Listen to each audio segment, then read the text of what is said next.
Personal branding. So what did we learn in 2020 and how is it going to change in 2021? So this is what we're going to talk about today for 15 minutes. And if you've never seen this face, hi, I'm Jeannie Tajuddin and I am your go-to person for everything personal branding because that's what I talk about day and night. Okay, so let's start. So what did I learn in 2020? Okay, you might have heard this word a lot, right? Pivot. Pivot was the word of the year for last year. Why? Because everyone, when the pandemic hit, everything shut down. Everyone, every business, every person seems to be in a rush to figure out online business. I know I was because I was trying to figure out platforms, content, trying to find, my voice and making my mark. Now, what I learned from last year, if you've heard of my story before, if you haven't, just stay on.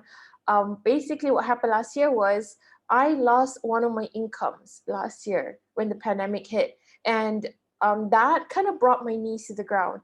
And I realized at that time that, hey, I actually need to have multiple streams of income online.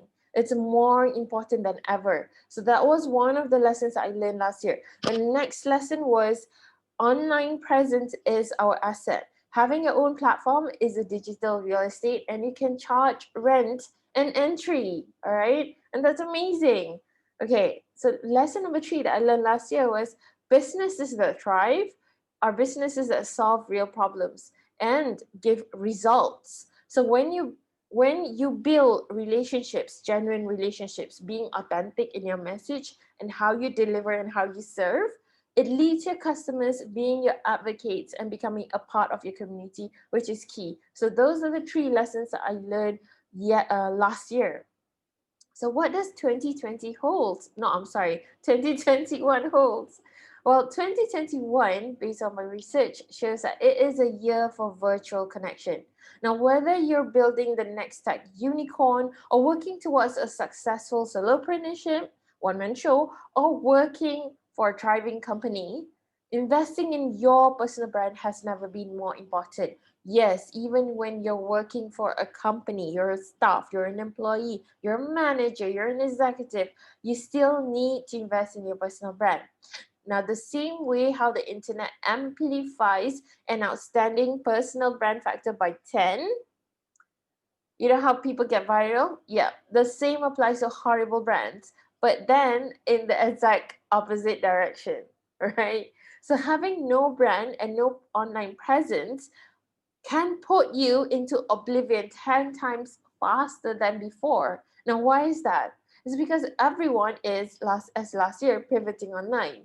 Okay, there's a multitude of new businesses coming up. A lot of people are coming up. They're doing like all kinds of content, and you will be lost in the sea of noise that is online. So that is why it's really important for you to work on your personal brand. And let's go through point number one, which is going to be the trend next year. Now, your unique content is your marketing strategy. That is point number one. Because, as I said, with a lot more people being online, how do you stand out from the crowd, right? This is a question I always get. And the answer to this is be you. Lean into your personality. What does it mean? Okay, let's be real. No one, nobody can beat you than you. Okay, nobody can be you but you. It doesn't matter what your profession is, as long as you bring your unique voice, your personal traits, and your skills to the mix. No matter how weird it is, and no matter how funky it is, believe me, I understand. You've got something that is completely impossible to duplicate, and there's always room in the market for something that is better or something that is different. Okay, if you had just like had an aha moment there, just write down aha somewhere or on this video because that was an aha for me, like figuring that out. Yeah, right? Okay, because the thing is, there's always room for something better or different. Now, be an edge case, okay, and share your message with the world. Money, at the end of the day, money is attracts eyeballs. It's just how the world works. If you are having success, you got to share it because showing your proof of work, actual results like sales coming in, is by far the best marketing tactic you can apply. It simply shows what you're doing actually works for you, and it might work for other people. Okay, to really hit it, to really just like hit the ball out of the park, teach others how to do it themselves, and then you found yourself a gold mine, right? Okay, so let me just repeat that. You're going to be different or you're going to be better. But the point is, when you do all of this, when you like teach with authenticity, you have to show actual proof, like sales, that it does work. Okay, and when you teach other people how to do it themselves, that's where you monetize. Okay, so that's point number one. Point number two is your content becomes the product itself. What? What do you mean by that? What do you mean content is product? Yes. Okay. It's not like previously we do content based on the product. Now we do product based on the content. What do I mean by that? Okay, it is a magic flywheel. And this is how you do it, especially if you don't have a product yet. This is how you do it. First is you put out content, okay, and the content gets tractions, you get question, you get engagement based on the interest of like your audience, of your target market, and the questions that they come up with. You create a product to fulfill the needs of your audience. Okay. Yes. So you don't have to create demand. There's no such thing as creating demand. There's only like harvesting demand. So you see where the demand is at and you provide, right? So you create content about the fact that you created a product to solve the problem, okay? And the wheel just goes on and on and on. Now stay relevant and just keep providing value. Use the idea of building once and selling twice. Because why? Because the thing is, the first yes is always the hardest. The second, because there's always like risk. Do I trust this person? Is going to be okay? But once you get them to say the first yes and you service them really, really well, what happens is they're more willing to be a second time buyer or a third time buyer, or always buy from you if you service them well, if your product is still relevant. Okay, so build once, sell twice to create even higher leverage of marketing content. Create one piece of content that helps people convert forever. Okay, and another thing about this is when you do this, just keep in mind, like, you know, who you're attracting, because risk takers in the market usually recognize their species. So pay close attention to your attempts on building your personal brand. Opportunities, you know, not just sales, can come in many, many ways. Speaking gigs, people that want to work with you, want to collaborate with you, investment opportunities, and opportunities to just like, you know, put your stuff out there, put your knowledge and your skill and your service out there. Believe me, this has happened to me last year, and it's gonna like be more, I'd say, amplified this year, as more people like lean into themselves, be more comfortable online in serving and standing up. Okay, so make sure to keep a close eye on people and invite them to your network. Okay, have those kind of people engage and make them feel appreciated, because you never know how valuable these people will be. All right, so that is point number two. Point number three is you need both rented media and own media to win. All right, okay, so putting your content out has never been easier now. Sharing an idea on your Instagram is something that anyone can do, on your Facebook. Growing an online following isn't rocket science. You know, there's many guides on this, so I won't cover that. But what if the platform that you're using changes its algorithm or decides it doesn't want you on it any longer? You're out of the game, right? Okay, this is the case with a lot of people. Even last year, like I had a friend, like he's a really well-known speaker, has like a ton of followings and community on Facebook, but the only thing he's really active on is Facebook, not on Instagram or other platforms, and he doesn't bring them to his own platform. So what happens is his account got hacked, and he couldn't retrieve it. And this hacked account went and like asked all of his friends' contact numbers, and then went and hacked his other friends' accounts. And he couldn't get the account back from Facebook, no matter how many times he appealed. So the only the only thing Facebook did was close that account, and he had to open a new one again and start from scratch. Now, could he get back the same audience as he did because he didn't have the kind of same connections, right? No, it won't be the same. Okay. So what I'm saying is, be careful, be careful. Because the thing is, you always have to remember that rented media, social media, all these platforms are not ours. It doesn't belong to us. It belongs to Facebook. It belongs to like LinkedIn. It belongs to Google and YouTube. But what we can do is we have to like we cannot put all of our eggs in one basket. So what we do is rented media enables us to get traction, but owned media allows us to monetize on our audience. So to successfully build a personal brand, we need both. Okay, just know that owned media always outweigh rented media because the power of having free access to your audience at any time is priceless, right? So what you do is you provide tons of free value on platforms with enormous distribution. For example, like Twitter, LinkedIn, Instagram, Facebook, and eventually funnel the traffic that you've got from the communities that you build on these platforms towards your own landing page. So by now, you're probably sick and tired of hearing it. You have to build an email list. It's true, guys, if you want to keep expanding your personal brand, because it allows you to create and maintain a personal relationship, and it eliminates the dependency on these platforms, especially if suddenly they change algorithms or you get banned from advertising, die, right? Okay, so invest in your audience by providing value day by day.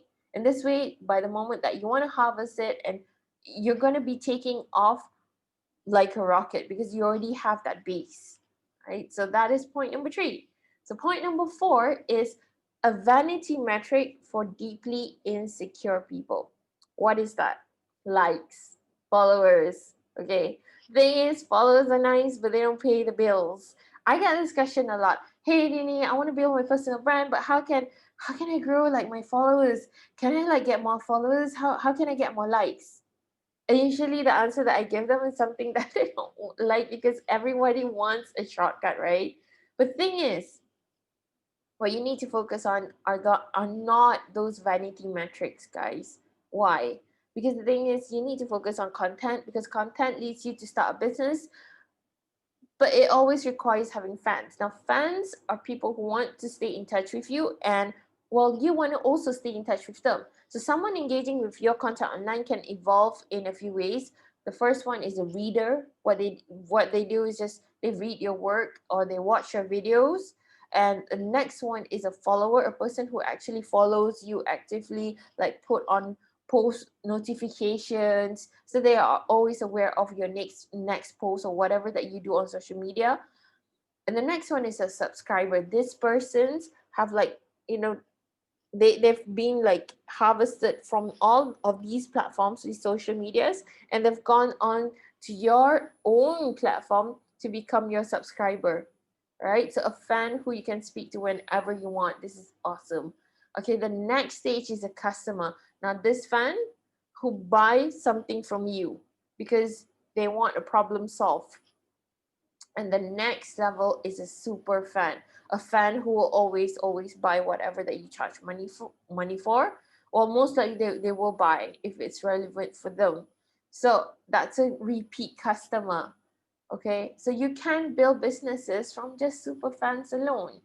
And the whole point is, be appreciative of your fans because we are lucky to actually have them.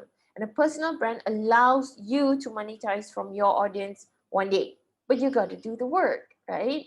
Okay, so understand that point. Vanity metrics ain't everything. So that's point number four. So the next point is we're going to go deeper a little bit. Point number five is following doesn't equal audience, and audience doesn't equal community. And I know that a lot of people use these words interchangeably, but it's not the same, guys. Okay, because at the end of the day, building an audience takes effort and time, but growing it to the next level requires more work. But at the end of the day, a community is a holy grail. A community is like your super fans, like gathered together, and they're always raving about you. They have positive things to say, and they contribute within the community, like guiding other people. Those are the best, seriously. An audience and community are two terms that are often used interchangeably, but most of the time actually misused. The one is the passive one, and the other one is active. How do you know which one is which? Well, just stop working for 2 weeks and then you see what happens, right? If your engagement decreases, you have an audience. If your engagement increases, you have a community. That's how you know, right? So that's point number 5. You know, just it's not wrong to go with whichever, but just know which one you're chasing. I'd say like go with the community, because community are like raving super fans, right? They're your strongest advocate, right? So the next one is point number 6, which is the last one, and I'd say like the most important, the master key for all of these, right? So it is authentic virtual connection, because 2021 is all about virtual connection. It is the year of virtual connection. But what kind of virtual connection? Okay, it must be authentic. People who offer the most authentic access in real life and virtually will win big this year. So anything you can do to take your virtual presence from being like spammy or pre-programmed scripts, or like, non-authentic or non-heart evoking or thought-provoking posts, is super important. Okay, be personal when you reach out to people. When you like comment on them, say that, hey, I saw you in this chat, or like, hey, I saw you at this summit, or hey, I saw you at this online conference, or hey, I noticed you on this community or on this platform. All those authentic one-to-one reach are so much more important now, especially in building your personal brand online, because you don't get to have them in real life this year. Okay, a lot of people say, oh, it's gonna look up this year. Really? Have you seen January? No. So this is where everyone like realized, okay, this is the new norm. I gotta like be more present online. But how do you step out online? Be different, right? Be different. And find a way to connect with people with authenticity, okay, virtually. So the connection point between virtual environments, your authentic personality, and you taking an interest in someone and finding a way to connect will be what it takes for you and your personal brand to go to the next level. It's all about building an authentic connection that grows into a relationship online. Okay, then you will be able to translate from being like short-term business, short-term thinking, to long-term relationships, long-term superfans community, and then finally it will translate into being something which is sustainable, and you have sustainable success. And because all of us, I believe, we're looking for that long-term sustainability in income, in relationships. It doesn't get tiring to like, keep finding new people if you don't know how to maintain like your community. Yeah. So that's point number 5. Build relationships, genuine relationships with authenticity. That is the trend for this year, especially if you want to go big and you want to be big. All right. So those are the 5 points, and I hope they help. Thank you for like tuning in. And guys, like, please, like, I would love to like, if you see this video, I would love to like catch up with you and say hi. So just comment on any of my online platforms, which is like I'm on LinkedIn, Clubhouse, Instagram, YouTube, and Facebook, of course. So I'll see you online, and praying that you kill it this year. See ya.